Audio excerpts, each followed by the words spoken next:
నమస్కారం, సుఖీభవకు స్వాగతం. ఈరోజు సుఖీభవలో చేతులపై కాలిన గాయాలకు చికిత్స ఎలా? ఐవీఎఫ్ విఫలమైతే సంతానం కలేనా? చికెన్ తింటే అలా అవుతారా?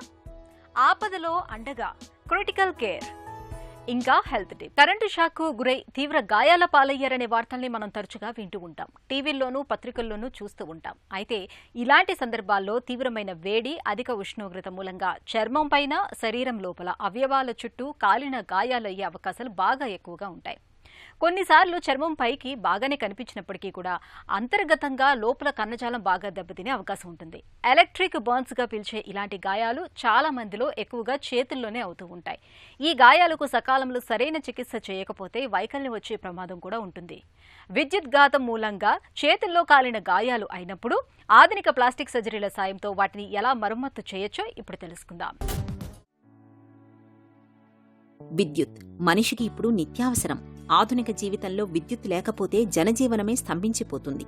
మానవాళి అవసరాల్ని తీరుస్తోన్న విద్యుత్ మూలంగా కొన్నిసార్లు మనకు అనుకోని ప్రమాదాలు సైతం ఎదురవుతున్నాయి. కరెంట్ షాక్ అలాంటిదే. మానవ తప్పిదాలతో పాటు తెలిసో తెలియకో విద్యుత్ వైర్లను తాకడం, వాటిని పట్టుకోవడం వల్ల చాలా మంది విద్యుదాఘాతానికి గురవుతున్నారు. ఇలాంటప్పుడు చాలా సందర్భాలలో కాలిన గాయాలతో బయటపడ్డమో లేదంటే ప్రాణాలు పోగొట్టుకోవడమో జరుగుతోంది. ప్రాణాలతో బయటపడిన వారిలో ఎక్కువ మందిలో చేతుల్లో కాలిన గాయాలనేవి ఎక్కువగా కనిపిస్తుంటాయి. సాధారణ కాలిన గాయాలతో పోలిస్తే ఇలాంటి ఎలక్ట్రిక్ గాయాలు చాలా భిన్నంగా ఉంటాయి. మామూలు కాలిన గాయాలనేవి ఎక్కువగా చర్మం మీదే ఉంటాయి. అదే విద్యుత్ తాలూకు గాయాల్లో చర్మం కింద సబ్ క్యూటేనియస్ భాగాల్లో తీవ్రత ఎక్కువగా ఉంటుంది. అక్కడే కణజాలం ఎక్కువగా దెబ్బతింటూ ఉంటుంది. ఒక్క మాటలో చెప్పాలంటే విద్యుత్ గాయాల తీవ్రత అనేది ఇన్వర్టెడ్ కోన్ ఆకృతిలో ఉంటుందని చెబుతారు డాక్టర్లు. ఎనీ ఎలక్ట్రికల్ బర్న్స్ జరిగినప్పుడు ఏంటంటే ఫస్ట్ ఐ థింక్ ప్రికాషన్స్ చాలా మందికి తెలిసే ఉంటుంది. First switch off the source అనమాట. సోర్స్ని ఆపేయాలి. లేదంటే కనుక డైరెక్ట్గా మనం ముట్టుకోకూడదు ఆ పర్సన్ తోటి. లేదంటే మనం ఏదన్నా ఒక వుడెన్ దాంతో కానీ ఇంకేదన్నా అదర్ నాన్ కండక్టివ్ మెటీరియల్ ఏదైనా ఉంటే కనుక దాంతో ఆ పేషెంట్ని మనం పక్కకు జరిపియాలి. అది జనరల్గా ప్రికాషన్ ఎప్పుడైనా చెప్తూ ఉంటాం ఈ ఎలక్ట్రికల్ బర్న్స్ ఎస్పెషల్లీ డే. ఎందుకంటే డైరెక్ట్ కాంటాక్ట్ లైవ్ వైర్ తోటి కాంటాక్ట్ అయిన పేషెంట్స్ మనం డైరెక్ట్గా పట్టుకోకూడదు.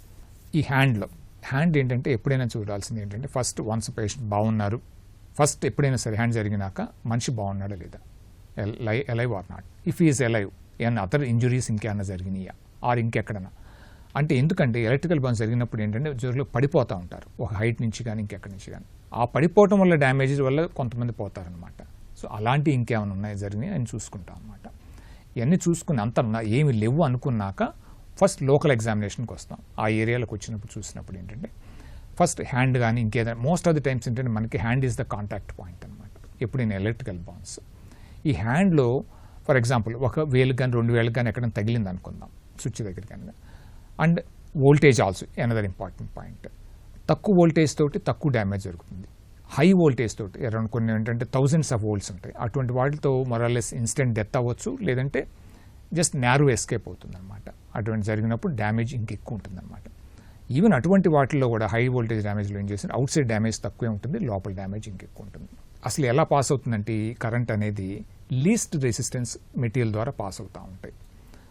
ఎక్కడ లీస్ట్ రెసిస్టెంట్ మెటీరియల్ అంటే బాడీలో స్కిన్ కంటే కూడా రెసిస్టెన్స్ తక్కువ ఉన్న మెటీరియల్స్ కొన్ని ఉన్నాయి అనమాట. ఫర్ ఎగ్జాంపుల్ ఎక్కడైతే వాటర్ ఎక్కువ ఉందో, blood vessels, nerves, even muscles, వీటిలోంచి చెప్పాలంటే ఇంకా బోన్కి పక్క నుంచి ఎక్కువ డ్యామేజ్ అవుతూ ఉంటుంది అనమాట. బోన్ చుట్టూత యూజువల్గా ఏంటంటే మజిల్స్, వాస్కులర్ స్ట్రక్చర్స్, నెర్వ్స్ ఉంటాయి, దాని పక్కన మజిల్స్ ఉంటాయి అనమాట.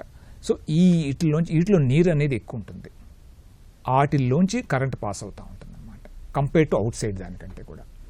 సో వాటిల్లోంచి కాసేటప్పుడు ఎక్కువ కరెంట్ అక్కడ మోతాదు పోతూ ఉంటుంది, తక్కువది బయటకు వస్తుంది అనమాట. సో వాటిలోంచి వెళ్ళేటప్పటికంటే డ్యామేజ్ ఈజ్ మోర్ ఇన్సైడ్ అనమాట మనకు కనపడింది. ఎవరైనా కరెంట్ షాక్కి గురైనప్పుడు ముందుగా పవర్ బటన్ స్విచ్ ఆఫ్ చేయాలి. చీపురు, కర్ర లేదా చెక్కతో ఆ మనిషి నుండి విద్యుత్ కనెక్షన్ను దూరం చేయడానికి ప్రయత్నించాలి. ఎలక్ట్రిక్ షాక్ వల్ల చర్మం పైన, శరీరం లోపల కాలిన గాయాలవుతాయి. వోల్టేజ్ తీవ్రతను బట్టి గాయాల తీవ్రత ఉంటుంది. విద్యుత్ షాక్కి గురైనప్పుడు వారికి శరీరంలో ఏ భాగంలో మొదట కరెంటు ప్రయాణం మొదలైందో దాన్ని బట్టి అంతర్గత అవయవాలపై ప్రభావం పడుతుంది. ఉదాహరణకు 2 చేతుల్లో కరెంట్ వైర్ పట్టుకుంటే మొదటగా కరెంటు ఊపిరితిత్తులు, గుండె వంటి వాటిపై ప్రభావం చూపుతుంది. అదే కరెంటు వైర్ తలకు తాకినట్లయితే ఆ కరెంట్ షాక్ ప్రభావం పొట్ట, మూత్రాశయం వంటి అవయవాలపై ఎక్కువగా పడుతుంది. అలాగే ఊపిరితిత్తులు, గుండె కూడా ఎంతో కొంత ప్రభావితం అవుతాయి.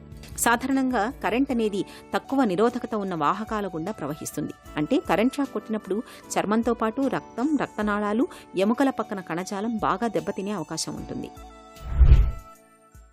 ఇమీడియట్ ట్రీట్మెంట్స్ వీళ్ళలో ఇవ్వకూడదు. అంటే ఎస్పెషల్ లోకల్ ఏరియాలో generalised treatment, patient recovery treatment is immediately required.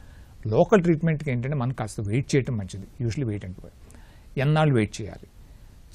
కొంతమంది ఏంటంటే 48 అవర్స్లో డిసైడ్ చేస్తారు. 48 to 70 అవర్స్కి మనకి కొంతవరకు ఐడియా వచ్చేస్తాయి. ఎక్కువ డ్యామేజ్ కాదు, లోకలైజ్డ్ డ్యామేజ్ ఉంది అనుకుంటే ఏంటంటే వీ గో అనమాట. సపోజ్ ఈ ఏరియాలో డ్యామేజ్ అయింది, సో ఈ ఏరియా తీసేస్తాం అనమాట. తీసేసి ఇంకెక్కడ దెన్ రికన్స్ట్రక్షన్ ఎలాగా, ఆ ఏరియాలో ఏం పోయిందో దాని మీద ఆధారపడుతుంది. ఫర్ ఎగ్జాంపుల్ బ్లడ్ వెసల్స్ పోతాయి, నెర్వ్స్ పోతాయి. సో వీటన్నిటిని మళ్ళీ రీప్లేస్ చేసి మళ్ళీ రికన్స్ట్రక్ట్ చేస్తాం అనమాట. ఏ విధంగా అంటే కాల్లో కానీ ఇంకెక్కడైనా అదర్లో ఏరియాస్లో ఏంటంటే కొన్ని నెర్వ్స్ ఉంటాయి, స్పేర్ నెర్వ్స్ లాగా అనుకోవచ్చు మనం. వాటిని తీసుకుని కొన్ని మజిల్స్ అవసరం అనుకుంటే కొన్ని తీస్తాం అన్నమాట. దాన్ని ఫ్రీ ఫ్లాప్స్ అంటాం. అంటే మైక్రోవాస్కులర్ సర్జరీ ద్వారా కానీ, లేదంటే కొన్ని మౌల్ ఫ్లాప్స్ అంటాం, లోకల్ ఫ్లాప్స్, ఆ రీజనల్ ఫ్లాప్స్ అంటాం, అటాచ్ చేసి పెడతాం అనమాట. సో అది అటాచ్ చేసి ఆ స్కిన్ కవర్ తీసుకొస్తాం, ఆ మజిల్స్ని తీసుకొస్తాం, ఆ బ్లడ్ వెసల్స్ అండ్ నెర్వ్స్ని కూడా తీసుకురావస్తాం అనమాట. విద్యుదాఘాతానికి గురైనప్పుడు చర్మంపై కాలిన గాయాలకు ఆయింట్మెంట్స్ కానీ, పూతమందులు కానీ పూయకూడదు. అలాగే త్వరగా చికిత్స చేయాలని కూడా చూడడం మంచిది కాదంటారు నిపుణులు. 48 గంటల నుండి 72 గంటల వరకు వేచి చూడటం వల్ల గాయాల తీవ్రత తెలుస్తుంది. కొన్ని సందర్భాలలో మరికొంతకాలం వేచి చూడాల్సి ఉంటుంది. బయట చర్మం బాగున్నప్పటికీ లోపల రక్తనాళాలు పాడైపోతుంటాయి. ఇలాంటప్పుడు గాయాల తీవ్రతను తెలుసుకునేందుకు వారాల తరబడి వేచి చూడాల్సి ఉంటుంది. అప్పుడే చికిత్సల తాలూకు ఫలితాలు బాగుంటాయి. కరెంట్ షాక్ తాలూకు గాయాల వల్ల దెబ్బతిన్న చేతుల్ని బాగు చేయడానికి రీకన్స్ట్రక్షన్స్ సర్జరీలను చేయాల్సి ఉంటుంది. ఈ సర్జరీలో భాగంగా స్కిన్ గ్రాఫ్టింగ్, ఫ్లాప్స్ తీయడం, కాలి నుంచి నరాల్ని, కండరాల్ని సేకరించి అతికించడం చేస్తారు. అయితే ఈ సర్జరీలు చేయడానికి ముందే డిబ్రైడ్మెంట్ అంటే పాడైన, కుళ్ళిపోయిన కణజాలాన్ని తొలగిస్తారు. గాయం నుంచి స్వాబ్ తీసి కల్చర్కి పంపిస్తారు. ఏదైనా ఆర్గానిజం గ్రోత్ ఉందని తేలినప్పుడు యాంటీబయాటిక్స్ ఇచ్చి అది తగ్గిన తర్వాతే రీకన్స్ట్రక్షన్ సర్జరీలు చేస్తుంటారు. One of the worst forms ఏంటంటే ఎలక్ట్రికల్ బర్న్స్లో వోక్మన్స్ ఇస్కెమిక్ కంట్రాక్చర్స్ అంటాం. ఏంటంటే వాళ్ళకి పైన ఏముండదు, బాగుంటుంది. పోను ఏంటంటే ఆ మజిల్స్ మొత్తం చేయి సన్నబడిపోతూ ఉంటుంది. వాళ్ళకి ఫిక్స్డ్గా ఇలా రిజిడ్గా తయారైపోతారు, ఇలా కుంచుకుపోతూ ఉంటాయి, కంట్రాక్ట్ అయిపోతూ ఉండి కుంచుకుపోయి ఇలా వెళ్ళిపోతాయి అనమాట. ఇక వాళ్ళు చేతులు ఇలా వెనకలేరు, ఏం చేయలేరు. అంటే గట్టిపడిపోయి ఫైబ్రోసిస్ ద్వారా దాన్ని లాగేసుకుంటూ ఉంటుంది అనమాట. This can happen even after some time. అంటే ఎగ్జాంపుల్ ఏంటంటే టైట్, మన ఏదైనా హ్యాండ్లో ఫ్రాక్చర్స్ అయినప్పుడు టైట్ బ్యాండేజ్ చేసినా కానీ జరగవచ్చు అనమాట అటువంటిప్పుడు. సో ఇటువంటి వాళ్ళని ఏంటంటే ఫస్ట్ ఓపెన్ చేసేస్తాం. మ్యాక్సిమం ఓపెన్ చేసినాక చాలా మటుకు డిబ్రైడ్ తీసి, ఆ ఫైబ్రోసిస్ అంటే పనికిరాందంతా తీసేయాలి. అది యూజువల్గా ఏంటంటే డెడ్ అయిపోయినాక ఏమవుతుందంటే బయటికి రాకుండా లోపల ఎసెప్టిక్గా గట్టిపడిపోతుంది అనమాట. సో ఆ గట్టిపడిపోయిందంటే తీసేసి నార్మల్ మళ్ళీ లైవ్ టిష్యూని మళ్ళీ రీప్లేస్ చేస్తాం ఇంకో చోట నుంచి అనమాట. కొన్ని మజిల్స్ కానీ ఇందాక చెప్పినట్టుగా స్పేర్ మజిల్స్ కానీ నెర్వ్స్ కానీ ఉంటాయి, వాటి తీసి వలన అంటే అన్ఇంపార్టెంట్ ఏరియాస్లోంచి తీసి ఆ నెర్వ్స్, ఆ బ్లడ్ వెసల్స్, ఆ మజిల్స్ అనేది కండని ఇంపార్టెంట్ ఏరియాలో మనం పెట్టుకుంటాం అనమాట. పెట్టి జాయిన్ చేస్తాం micro surgery. And micro surgery does wonders in these cases అనమాట. చేయటం వల్ల మళ్ళీ మనం ఆ స్టేజ్కి వస్తాం.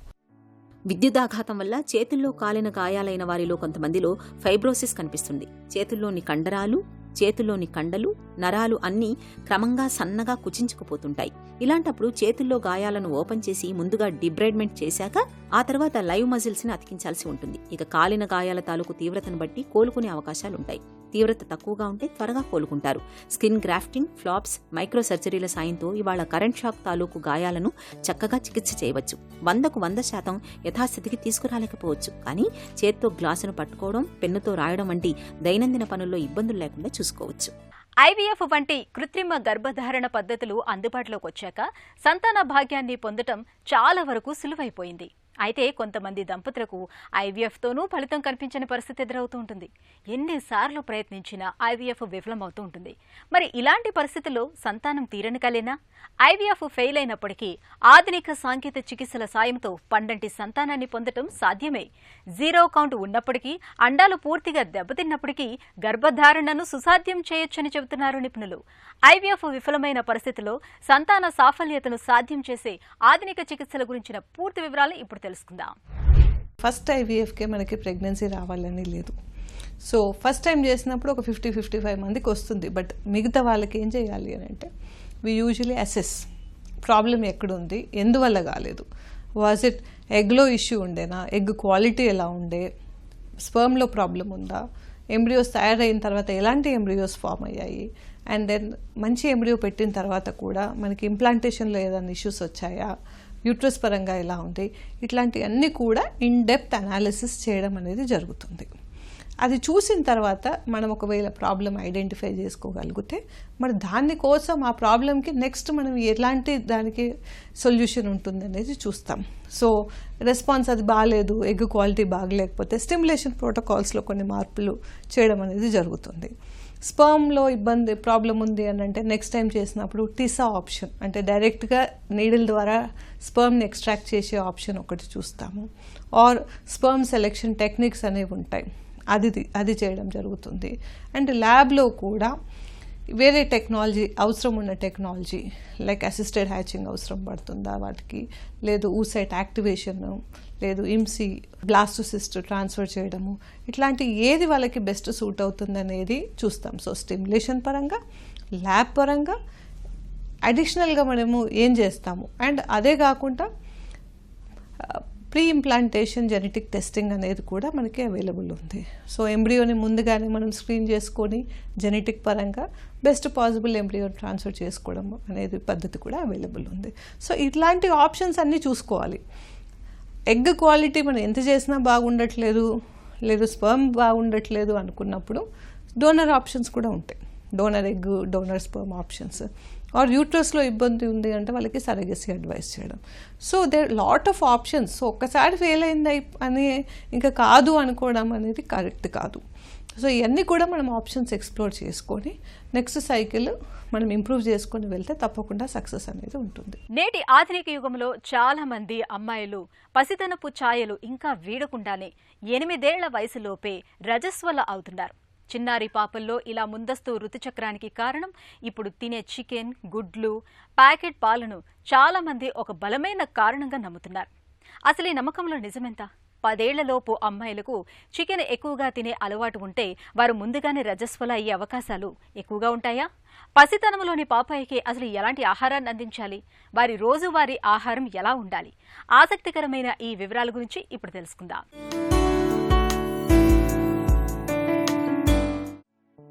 పసితనపు ఛాయలతో మన కళ్ల ముందు అమాయకంగా తిరిగే చిన్నారిలో ఉన్నట్టుండి హఠాత్తుగా యవ్వన ఛాయలు కనిపించడం మొదలైతే, నిండా 8 ఏళ్లైనా నిండక మునిపే చిట్టితల్లి రజస్వల అయితే ఆ వాస్తవాన్ని జీర్ణించుకోవడం మనసుకు కష్టం అనిపిస్తుంది. ఇవాళ చాలా మంది తల్లిదండ్రులకు అనుభవంలోకి వస్తున్న చిత్రమైన పరిస్థితి ఇది. చిరుప్రాయంలోనే ఇవాళ చాలా మంది చిన్నారుల్లో ఋతుచక్రం మొదలైపోతోంది. ఈ రకమైన పరిస్థితికి మనం తినే ఆహారాన్ని ఒక కారణంగా భావిస్తున్నారు మనలో చాలా మంది. ఇప్పుడు దొరికే మటన్, చికెన్లలో పెస్టిసైడ్స్ ఎక్కువగా ఉండడం వల్ల హార్మోన్లలో తేడాలు వస్తున్నాయనే వాదన ఉంది. ఇక పాల విషయానికి వస్తే, బర్రెలకి, ఆవులకి పాల ఉత్పత్తిని పెంచేందుకు హార్మోనల్ ఇంజెక్షన్లు ఇచ్చినప్పుడు అవి పాలతో చేసిన ఆహార పదార్థాల ద్వారా మన శరీరంలోకి ప్రవేశిస్తాయి. ఇవి శరీరంలోని హార్మోన్లతో కలిసినప్పుడు వాటి సమతౌల్యం దెబ్బతినడంతో త్వరగా రజస్వల అవ్వచ్చు. కానీ అందరికీ ఇలాగే జరుగుతుందని ఖచ్చితంగా చెప్పలేం. ఎందుకంటే ఒక్కోసారి ఒకే రకమైన ఆహారాన్ని మోతాదుకు మించి తీసుకున్నా ఈ సమస్య ఏర్పడవచ్చు. ఇలా జరగకూడదంటే క్రమ పద్ధతిలో ఆహారాన్ని తీసుకోవాలి. మాంసాహారం, పాలు, ఆకుకూరలు, పీచు పదార్థాలను సరైన మోతాదులో తీసుకునే వారిలో ఈ సమస్యలు ఉండటం లేదని పరిశోధనలు చెబుతున్నాయి. చిన్న వయసు చిన్నారుల శరీరంలో కొవ్వు శాతం పెరగకుండా చూడాలి. చికెన్ ఇష్టంగా తినే అమ్మాయికి రోజుకు 75 గ్రాములకు మించి ఇవ్వకూడదు. ఉడికించిన గుడ్డుతో అయితే 50 గ్రాములు మాత్రమే పెట్టాలి. ఇది కూడా డీప్ ఫ్రై, గ్రేవీ లేకుండా పెట్టాలి. ఇక 300 మిల్లీలీటర్ల మోతాదులో టోన్డ్ మిల్క్ లేదా వాటికి సమానంగా పాలతో చేసిన పదార్థాలు పెట్టాలి. పాలు వద్దనుకుంటే రాగితో చేసిన ఆహార పదార్థాలను ఇవ్వచ్చు. వీటితో అమ్మాయికి కాల్షియం, ఐరన్ లభించి ఆరోగ్యంగా ఉంటుంది. మాంసాహారం ఇష్టపడని వాళ్ళకి దానికి సరితూగే పప్పు దినుసులు అంటే శనగలు, అలసందలు, పెసలు, గుగ్గిళ్లు, పెసరట్టు, డోక్లా వంటివి చేసి పెట్టొచ్చు. ఆహారంలో ఆకుకూరలు, పీచు పదార్థాలు ఉండేలా చూసుకోవాలి. ఇక అమ్మాయికి తగినంత శారీరక శ్రమ ఉండేలా చూడాలి. ఆటలు ఆడించడం తప్పనిసరి. పేషెంట్ పరిస్థితి ఏమాత్రం బాగోలేదని క్రిటికల్గా ఉందనే మాటల్ని మనం తరచుగా వింటూ ఉంటాం. ఇక్కడ క్రిటికల్ అంటే అత్యంత విషమ పరిస్థితి అని అర్థం. ఇలాంటి సంక్లిష్టమైన దశ నుంచి రోగిని సాధారణ ఆరోగ్య స్థితికి తీసుకురావడానికి ఇవాళ చాలా ఆసుపత్రుల్లో క్రిటికల్ కేర్ యూనిట్ రూపంలో పెద్ద బృందమే అందుబాటులో ఉంటుంది. పేషెంట్ని ప్రాణాపాయ స్థితి నుంచి బయటకు తీసుకురావడానికి మత్తు వైద్యులు మొదలుకొని ఇంటెన్సివిస్టుల దాకా ఎంతో మంది నిపుణులు ఈ క్రిటికల్ కేర్ యూనిట్లో నిరంతరం శ్రమిస్తూ ఉంటారు. ఆపత్కాలంలో ప్రాణాలకు భరోసానిచ్చే ఐసీయూ, క్రిటికల్ కేర్ యూనిట్ల గురించిన పూర్తి వివరాల్ని డాక్టర్ని అడిగి ఇప్పుడు తెలుసుకుందాం. క్రిటికల్ కేర్ అంటే ఏంటి? ఈ విభాగం ప్రాధాన్యం ఏంటి? క్రిటికల్ కేర్ ఆ పేరులోనే ఉంది. పేషెంట్స్ చాలా సీరియస్గా ఉండి లైఫ్ థ్రెటనింగ్ ప్రాణం మీదకి వచ్చి ఉన్న వాళ్ళని మనం ట్రీట్మెంట్ చేస్తూ మేనేజ్ చేసే పద్ధతిని క్రిటికల్ కేర్ విభాగం అని అంటారండి. ఇందులో పేషెంట్స్ చాలాసార్లు చాలా సీరియస్గానే ఉంటారు. ప్రాణం మీదకి వచ్చి బీపీ తక్కువగా ఉండడం కానీ సీరియస్గా ఉండే ప్రాణం మీదకి వచ్చిన వాళ్ళ పేషెంట్స్ని క్రిటికల్ కేర్ మేనేజ్మెంట్ అంటారు. ఎలాంటి పేషెంట్లకు క్రిటికల్ కేర్ అవసరం ఉంటుంది? పేషెంట్లు యాక్సిడెంట్, సివియర్ యాక్సిడెంట్స్, తర్వాత హెడ్ ఇంజరీస్, తలకి దెబ్బలు తగిలి అన్కాన్షియస్లోకి వెళ్ళిపోవడం కానీ, పేషెంట్లు టాక్సిక్ ఫీవర్స్ అంటే కాంప్లికేటెడ్ ఫీవర్స్ ఉంటాయి, మలేరియా, డెంగ్యూ, లెప్టోస్పైరోసిస్, ఇటువంటి ఫీవర్స్, అటువంటి ఫీవర్లు వచ్చి పేషెంట్ ఒకసారి అన్కాన్షియస్లోకి కానీ లేకపోతే బీపీ ఫ్లక్చుయేషన్స్ తగ్గిపోవటం కానీ అటువంటి వాటిల్లో యూజువల్గా క్రిటికల్ కేర్లోకి వస్తుంటారు. అలాగే బీపీ బాగా ఎక్కువైపోవటం కానీ బాగా తగ్గిపోవడం కానీ, షుగర్ లెవెల్స్ బాగా తగ్గిపోవడం కానీ పెరగటం కానీ, అలాగే హార్ట్ అటాక్స్, గర్భిణీ స్త్రీలో కొన్ని ఇబ్బందులు వచ్చి ఇటువంటి పేషెంట్స్ అందరూ కూడా క్రిటికల్ కేర్లోకి అడ్మిట్ అవుతుంటారు. క్రిటికల్ కేర్ స్పెషలిస్టులను ఇంటెన్సివిస్టులని ఎందుకు పిలుస్తారు? ఇంటెన్సివిస్ట్ అంటే 24/7 హాస్పిటల్లో ఐసీయూలో వర్క్ చేసేవాళ్ళు. వీళ్ళు క్రిటికల్ కేర్లోనే ఇంటెన్సివిస్టులు ఎందుకంటారంటే క్లోజ్ టు ది పేషెంట్ ఉండి పేషెంట్కి ఏ క్షణం ఏ ప్రమాదం వచ్చినా సరే 24/7 పేషెంట్కి అటెండ్ అయ్యి ట్రీట్మెంట్ ఇవ్వడం, లేకపోతే ఇన్వెస్టిగేషన్స్ చేయించడం కానీ ట్రీట్మెంట్ మార్చడం కానీ, అంటే మినిట్ టు మినిట్ పేషెంట్ని కంటికి రెప్పలా చూసుకుంటూ మానిటర్ చేసుకుంటూ పేషెంట్ని ప్రాణాపాయం నుంచి బయటికి తీసుకురావడానికి చేసే వాళ్ళని ఇంటెన్సివిస్టులు అంటారు. అత్యవసర కేసుల్లో క్రిటికల్ కేర్ స్పెషలిస్టుల సేవలు ఎలా ఉంటాయి?